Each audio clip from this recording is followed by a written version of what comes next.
आप यहाँ पर आ ही गए हैं, सभी लोग ध्यान देंगे, आप यहाँ पर आ ही गए हैं तो कुछ समय हमें दे दीजिए आप, क्योंकि आप समय तो आपका जितना भी खराब होना तो हो ही जाएगा, और ध्यान से सुनेंगे तो हो सकता है आपको समझ में आ जाएगा।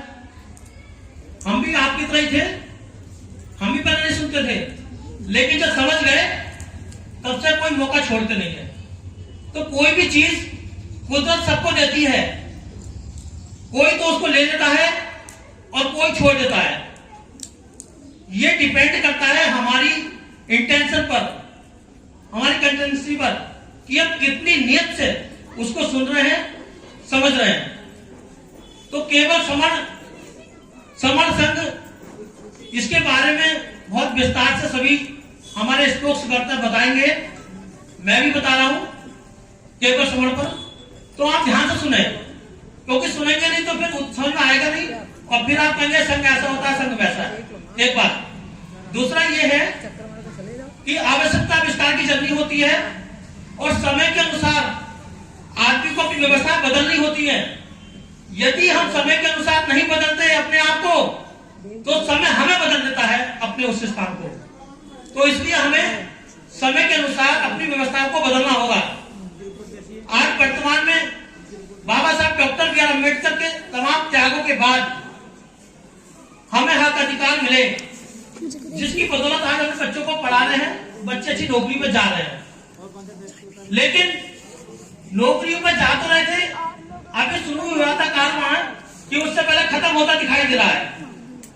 तमाम सरकारी सेक्टर में नौकरियां खत्म कर दी जा रही हैं, प्राइवेट सेक्टर में भी नौकरियां लगभग हमारे लिए खत्म ही है। 85 से 90% हम समण हैं और हमको नौकरियां कहीं है नहीं। प्राइवेट जब बलियों के पास में सत्ता पहुंच जाएगी तो वो आपको नौकरी क्यों देंगे? तो इसलिए इसको गंभीरता से समझिए। आज बहुत ही गंभीर समय से हम लोग गुजर रहे हैं। वर्तमान में आप परिदृश्य को देख ही रहे होंगे, कैसा माहौल है। हम चाहकर भी अपनी सारी बातों को ओपनली कह नहीं सकते हैं, कहीं ना कहीं सफोकेशन में हम लोग जिंदगी जी रहे हैं। तो इसलिए मेरी आपसे अपील है कि आप समण संघ के कॉन्सेप्ट को बहुत ही ध्यान से समझें, क्योंकि आज का जो समय है वो संघ का है, क्योंकि संघ से ही संघ को टक्कर दी जा सकती है। इस बात को आप दिमाग पर डाल लीजिए कि संघ से ही संघ को टक्कर दी जा सकती है। इसलिए संघ के कॉन्सेप्ट को समझिए। जैसा कि मेरे को संघ का आदेश हुआ है कि केवल समण, समण क्या है, कहां से आए, मैं उसमें अपना प्रकाश डाल रहा हूं, वक्तव्य देता हूं। साथियों, अब से 2500 वर्ष पूर्व जब यह भारत महाभारत हुआ करता था, इसमें अफगानिस्तान, पाकिस्तान, नेपाल, भूटान, ईरान, अफगानिस्तान, ये सारी सब कंट्रियां एक ही देश में हुआ करती थी, जिसको हम महाभारत बोलते थे। महाभारत में महा का मतलब विस्तृत और भारत का मतलब आभारत, जो किसी का गुलाम ना हो, ऐसा महाभारत। हमारे समण पूर्वज सम्राट अशोक ने ऐसा महाभारत स्थापित किया था जो आज के भारत से 2.5-3 गुना बड़ा था। ऐसे हमारे पुरखे थे, समण पुरखे थे। सम्राट अशोक कह लीजिए, चंद्रगुप्त मौर्य कह लीजिए, बृहद्रथ कह लीजिए। तो ऐसे ऐसे हमारे समण महापुरुष रहे, जिन्होंने बड़े बड़े अपने चैलेंज स्वीकार किए और बहुत बड़ी बड़ी अपनी शासन को स्थापित किया। तभी का ये समण है। हम आपको बता दें कि इस समण में केवल समता में रमण करने वालों का ही प्रवेश हो सकता है। जो साथी समण होते हैं वो ही हमारे समण संघ में आ सकते हैं। ये कोई भिक्खु संघ नहीं है जहां पर समण और बमण दोनों की एंट्री होती थी।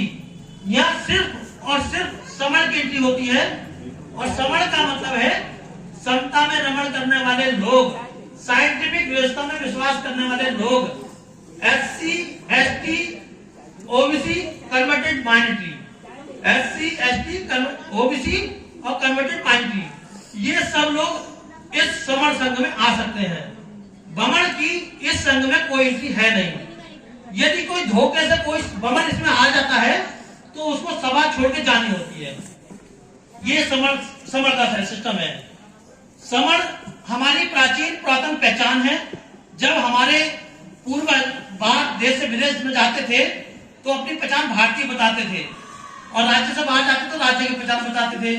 लेकिन जब आप अंतरराष्ट्रीय स्तर पर जाते थे तो हम अपनी पहचान समण कहते थे प्राचीन टाइम में, कि आप कौन है, कि हम समण हैं, भारत से आए हम समण हैं। तो समण हमारी बहुत प्राचीन पहचान है और समण संघ में हम इकट्ठा रहते थे। लेकिन आज वर्तमान में जिन लोगों को हम दलित, शोषित, बैकवर्ड, डिप्रेस्ड आदि नामों से पुकारते हैं, मूल निवासी बहुजन, बेटा एक बार शांत हो प्लीज, हटो जरा, 10 मिनट सुन लो मेरा प्लीज। तो आप ये समझ लो कि जैसे जितने भी आज वर्तमान में हम बहुजनों को जानते हैं, डिप्रेस्ड, दलित, बहुजन, मूल निवासी, आदिवासी, ये सब के सब समण हुआ करते थे। लेकिन कुछ विदेशी लोगों ने आकर हमारे समण संघ को 6743 जातियों में तोड़ दिया, हमारे टुकड़े कर दिए। जैसे कि ये 5 दुनिया अलग अलग है, हम इकट्ठे थे, फिर से हमको अलग अलग कर दिया और हमको प्रैक्टिस करा दी कि आप इस जाति के हो, आप इसके हो, आप इसके हो, और जातियों बांट डाला। और जब तक जातियों मस्त है, जाति हमारी कैसे बन गई कि देखिए, एक तो यहाँ के लोग थे समण जो काम करते थे, तो जिसका जो काम होता था, जो बाहर के बमण आए वो चूंकि काम नहीं करते थे, तो जो काम करते थे उनको काम के आधार पर उनको उनकी जाति थोप दी। कोई कुम्हार का काम करता था तो कुम्हार की जाति रहती, कोई खेत का काम करता था तो खेती की जाति रहती, कोई चमड़े का काम करता तो चमड़ा बना दिया। तो इस तरह से जातियां बना दी और 6743 जातियों में हमारे समण संघ को तोड़ दिया और आज तक बांटे रखा है। हम 85 से 90% होने के बावजूद भी आज भी हम बटे हुए हैं और कुछ 10 से 15% लोग हम पे शासन कर रहे हैं। कितनी बड़ी विडंबना की बात है। बड़ी मेहनत के बाद बाबा साहब डॉक्टर बी आर अम्बेडकर ने 6743 जातियों को इकट्ठा करके फिर से संघ बनाने का प्रयास किया, लेकिन पूर्णतः सफल नहीं हो पाए। उसके बाद मान्यवर, हालांकि उन्होंने संविधान दिया और संविधान में 6743 जातियों को SC, ST, OBC शेड्यूल में उन्होंने इकट्ठा कर दिया। उसके बाद मान्यवर काशीराम जी आए। मान्यवर काशीराम जी ने SC, ST, OBC को संघ में स्थापित करने का काम किया, वाम से संघ में स्थापित करने का काम किया। और जब इकट्ठा हुए, स्थापित हुए, तो हम सत्ता में भी आए। लेकिन जैसे हम सत्ता में आए, हमारे व्यक्तिगत स्वार्थ जाग गए। हम फिर से अपनी व्यक्तिगत प्रैक्टिस करने लगे, अपनी टीवी और बीवी में मस्त हो गए, अपने रोजगार में मस्त हो गए और हमने उस संघ को छोड़ दिया और बट गए, टूट गए। और कितने टुकड़े टूटे? बाबा साहब ने जहां सबको संघ में इकट्ठा किया था, फिर से बाबा साहब के 29 लाख संगठनों के नाम पर टुकड़े कर डाले। 29 लाख, जिसमें 4 लाख एक्टिव संगठन है।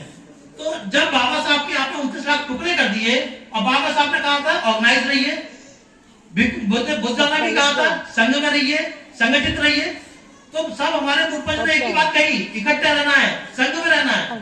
हमारे जब बाप दादा का जब किसी का देहांत होता है तो वो भी कहता है बेटा मैं जा रहा हूं, लेकिन संघ में रहना, इकट्ठे रहना। इकट्ठे रहोगे तो बचे रहोगे, इकट्ठे रहोगे तो मजबूत रहोगे। भाइयों में देख लो, अलग अलग घर बना लेते तो कमजोर हो जाते हैं। और जब 4 भाई एक जगह रहते हैं ना, पूरी कॉलोनी का कोई भी बनता उनकी तो देख नहीं सकता, क्योंकि उनका संघ होता है। तो हमारे पूर्वजों का संघ में रहना है, लेकिन बाबा साहब ने जो हमारा संघ दिया उसको फिर से 29 लाख टुकड़ों में तोड़ दिया। कैसे? कोई कहते हैं ईवीएम बचाओ के नाम पर संगठन चला रहे हैं, कोई जाति बचाओ के नाम पर संगठन चला रहा है। इस तरह से लाखों को संगठन बना डाले और हम उसमें प्रैक्टिस कर रहे हैं। और सबसे अभी और साथी हमारे बताएंगे, मैं सब कॉन्सेप्ट नहीं बताऊंगा क्योंकि मैं केवल समझ बता रहा हूं। तो बेसिकली समाज करने वाले लोगों का है इसमें, ये संघ है और वही लोग इसमें आ सकते हैं। बमण की इसमें होती नहीं है।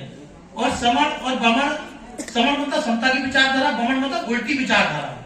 तो उल्टी विचारधारा का व्यक्ति इसके अंदर आ नहीं सकता। समता में लोगों का ये संघ है और इसलिए हमें जातियों की प्रैक्टिस छोड़नी है। संगठनों में काम आप जो करते रहेंगे तो बढ़ते रहेंगे, क्योंकि संगठनों की प्रकृति ऐसी होती है। संगठन की प्रकृति होती है 2 बनेंगे, 2 के 4 बनेंगे, 4 के 16 बनेंगे, 16 के 32 बनेंगे, 32 के 164 बनेंगे, 64 के 128 बनेंगे। ये संगठनों की प्रैक्टिस है। मैं स्वयं कई संगठनों में प्रदेश लेवल पर काम कर चुका हूं, लेकिन जब मैंने बहुत पैसा भी चंदे के नाम पे लेकर लोग तमाम काम किए, बसें भी ले आने काम किया, लेकिन जब से हम संघ में आए हमें ये लगा कि ये कॉन्सेप्ट पहले क्यों नहीं आया। क्योंकि ये संघ का कॉन्सेप्ट इतना शानदार है कि संघ में देखा होगा एग्जाम्पल आपने कि जब पहाड़ संघ में रहते हैं तो गिरते नहीं, और अकेला अकेला पहाड़ होता है तो नदी बहा ले जाती है। जंगल में जानवर संघ में होते हैं तो उन पर कोई अटैक नहीं करता, और जब शेर अकेला होता है तो गीदड़ भी उसका शिकार कर लेते हैं। मधुमक्खी अकेली होती है तो कोई उस पर कोई भी अटैक कर सकता है, उसको मार सकता है। लेकिन जब मधुमक्खी संघ में रहती है, छत्ते में रहती है, तो आप लोग सब बच के निकलते हैं। बच के निकलते हैं ना, क्यों निकलते हैं? क्योंकि वो संघ में होती है और वो चिपक गई तो आपको छोड़ेगी नहीं। अब ये इतना बड़ा संघ बैठा है, यहाँ पे 8-10 लोग आ भी जाए, कोई उपद्रव टाइप के आ भी जाए तो वो डर के निकल जाएंगे, बच के निकल जाएंगे, पंगा ही नहीं है आपसे, क्योंकि आप संघ में हैं। तो संघ में जुड़ने का कोई नुकसान नहीं है, और संघ में जुड़ने के लाखों फायदे हैं। संघ में जुड़ते ही आप ताकत में जाते हैं, संघ में जुड़ के आप मजबूती से आते हैं, संघ से जुड़ने के बाद पूरे विश्व से जुड़ जाते हैं। आप विश्व में कहीं भी संघ बैठा है उससे आप जुड़ जाते हो। तो इसलिए संघ में सबको आना चाहिए, और सब हम समण हैं, जन्म से समण हैं, जन्म से हम समण हैं। बस ये जरूर है कि हम एक्टिव समण हैं, आप अभी समण हैं। जिस दिन आप संघ में काम करना शुरू कर दोगे आप भी एक्टिव समण हो जाओगे,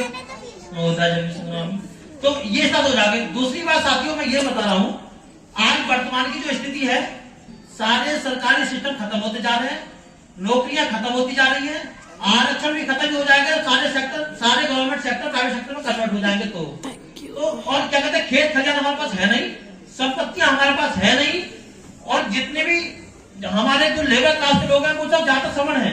और जब सारी काम मशीनों से होने लगेंगे तो ये निश्चित मान लो कि हम बेरोजगार की स्थिति में आ जाएंगे। तो इससे पहले कि हमारी स्थिति दुर्दशा में बदल जाए, उससे पहले इकट्ठा हो जाए, संघ में आ जाए, संघ आ जाए, एक साथ इकट्ठे हो जाएंगे तो बड़े से बड़ा काम एक दिन में कर जाएंगे। अक्सर लोग पैसे की बात करते हैं, पैसा नहीं होगा तो काम कैसा होगा? भाई लोगों मैं बता दूं आपको, 173 वर्ष हो गए संविधान को लागू हुए, क्या किसी भी सेक्टर में आपको हक अधिकार मिले? अगर राजनीति को भी बात करी जाए तो राजनीति को 73 वर्ष से हमेशा 60% बढ़ती रही है, 60% हमारा प्रतिनिधित्व रहा है, लेकिन क्या हमारे हक अधिकार मिले हमें? क्या किसी ने हमारी बात करी? किसी ने कोई बात नहीं करी। क्यों नहीं करी? कि प्रतिनिधित्व तो लिया, आरक्षण तो लिया, लेकिन काम उसका किया जिसकी विचारधारा के साथ वो काम कर रहे हैं, जिसका उन्होंने पट्टा पहन रखा है। यदि वो संघ की विचारधारा के साथ संघ का पट्टा पहन के जाएगा तो वो हमारी बात करेगा ना। अब वो हमारी संख्या के प्रतिनिधित्व के आधार पर तो उसका विधायक और सीएम बनता है वो, और बात करता है दूसरे लोगों की।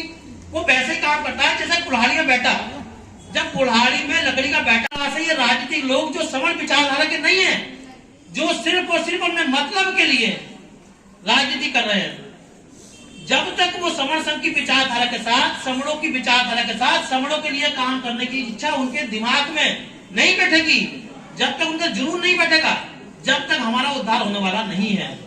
तो इससे पहले कि राजनीति जाए, उससे पहले ज्यादा जरूरी है हम लोग सामाजिक रूप से संगठित हों।